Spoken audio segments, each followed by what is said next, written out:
Adeus real! O encontro ocorrido no início de janeiro entre o ministro da Fazenda, Fernando Haddad, e o embaixador da Argentina no Brasil, Daniel Scioli, trouxe à tona uma velha discussão a respeito da criação de uma moeda única entre os países do Mercosul, inspirada no euro, adotado por várias nações do continente europeu.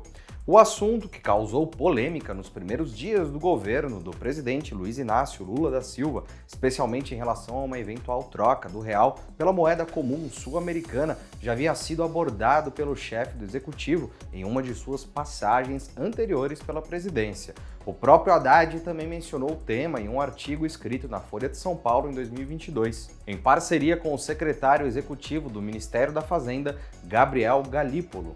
Até mesmo o ex-ministro da Economia, Paulo Guedes, que comandou o órgão durante o governo de Jair Bolsonaro, chegou a levantar a hipótese de iniciar uma discussão a respeito do tema, mas a proposta é ainda mais antiga, tendo sido apresentada em 1999, ano de criação da moeda única europeia, quando economistas sugeriram desenvolver algo semelhante entre os países que compunham o Mercosul. Afinal de contas, o que é a moeda única do Mercosul, como ela funcionaria caso fosse realmente criada, o real, o peso e as demais moedas dos países do bloco deixariam de circular, quais são os prós e os contras e a diferença para o euro. No Tech Docs de hoje vamos trazer todas as informações sobre as polêmicas da moeda única do Mercosul.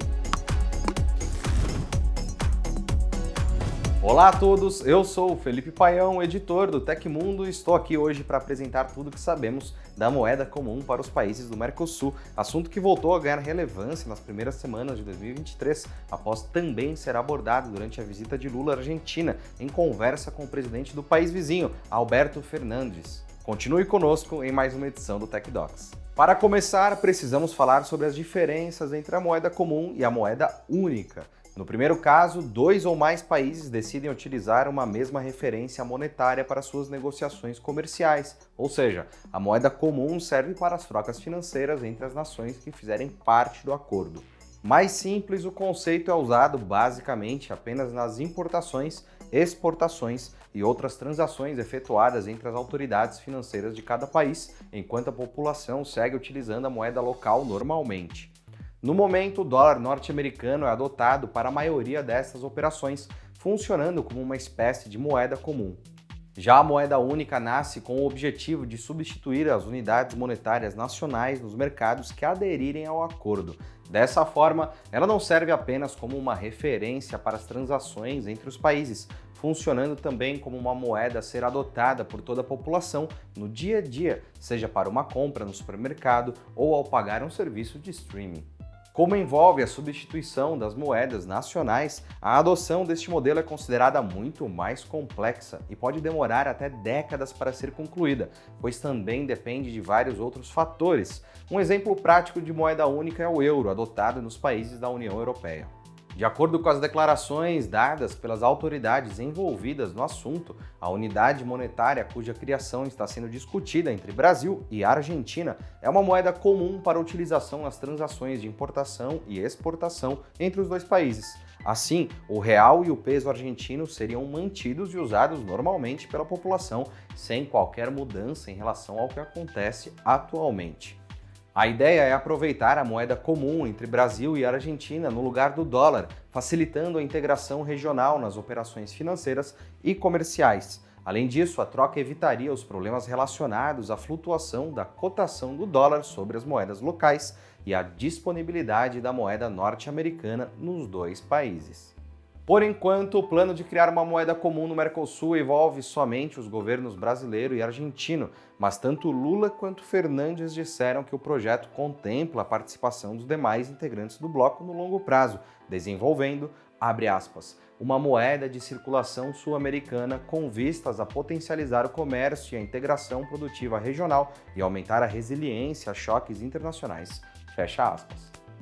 Os dois governos já teriam até discutido uma possibilidade de nome para a nova moeda sul-americana. A princípio, ela deve ser batizada de SUR, ou Sul, em tradução livre, fazendo uma referência a esta porção do continente e ao bloco criado em 1991, que atualmente inclui ainda o Uruguai e o Paraguai, além da Venezuela, que está suspensa. No artigo publicado por Haddad e Galípolo no ano passado, há a informação de que a emissão ficaria a cargo de um banco central sul-americano, enquanto a capitalização inicial seria feita pelos países membros, de forma proporcional às suas participações no comércio desta porção do continente.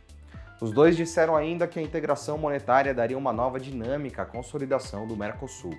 É válido destacar que, por enquanto, não há muitas informações oficiais sobre a proposta de moeda comum do Mercosul, exceto pelas falas dos dois presidentes e os detalhes divulgados pelos demais envolvidos no projeto. O cronograma para uma possível implementação, por exemplo, não foi divulgado. O que se sabe é que há um acordo entre os governos para a realização de estudos técnicos sobre o assunto. Somente após estes relatórios é que deve ser divulgada uma informação mais concreta sobre a viabilidade da criação da moeda comum e de quando ela estaria disponível em caso de aprovação. E se os dois países optarem mesmo pela criação de uma moeda comum, quais benefícios ela traria?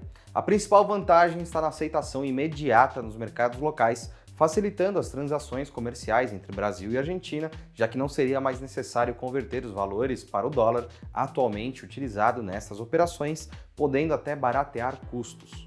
Caso se optasse por um modelo semelhante ao euro, com a adoção de uma moeda única, um dos atrativos seria a simplificação de transferências e pagamentos fora das fronteiras. Um turista brasileiro em viagem a Buenos Aires não precisaria comprar pesos para usar por lá, assim como um argentino passando férias no Rio de Janeiro não dependeria do real. Em ambos os casos, eles utilizariam a moeda Sur para pagamentos e compras.